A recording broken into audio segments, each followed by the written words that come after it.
Takulandirani. Kutentha munyanyira kupitira madera ambiri makamaka m'madera mchigwa cha mtsinje wa Shire mokuti kwa Gabu kunatentha ndithu ndi madigiri 42 ndi madigiri 36 kusalima komanso ku Monkey Bay. Kunatenthanso ndithu kubwalo la ndege la Kamuzu ukuku ndi mzinda wa Lilongwe. Pakali panopa tikuwunirabe ndithu nyengo yotentha monyanyira ndipo nyengo imeneyi ikuyembekezeka kupitira mpaka lachisanu lino. Koma nkhani yabwino ndionena kuti kuyambira loweruka lino madigiri akatenthedwe adzayamba kutsika ndipo tikuyembekezeranso nyengo ya mvula ya mabingu m'madera a mchigawo cha kumwera.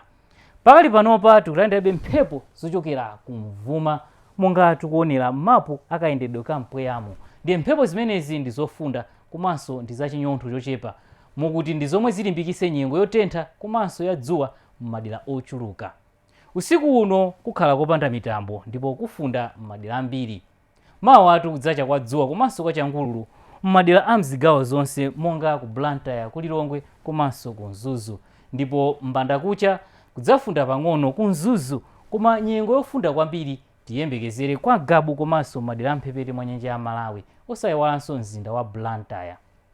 Mawa masana nyengo ya dzuwa komanso ya changululu idzakhala yopitira madera ochuluka a mchigawo chakumwera, komabe yapo ndi apo mitambo idzaoneka madera okwera mchigawo chimenechi.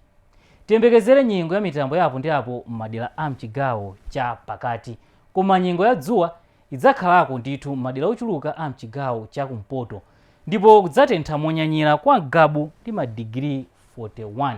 Nyengo yotentha tiyembekezerenso ndithu ku Mzuzu komanso madera ochuluka amphepete mwa nyanja ya Malawi monga ku Karonga. Ndiye lachisanu lino nyengo yotentha monyanyira idzakhala yopitira madera ochuluka makamaka madera mchigwa cha mtsinje wa Shire mokuti kumakhanga kudzatentha ndithu ndi madigiri 41. Nyengo yotentha idzakhalakonso ndithu kudowa.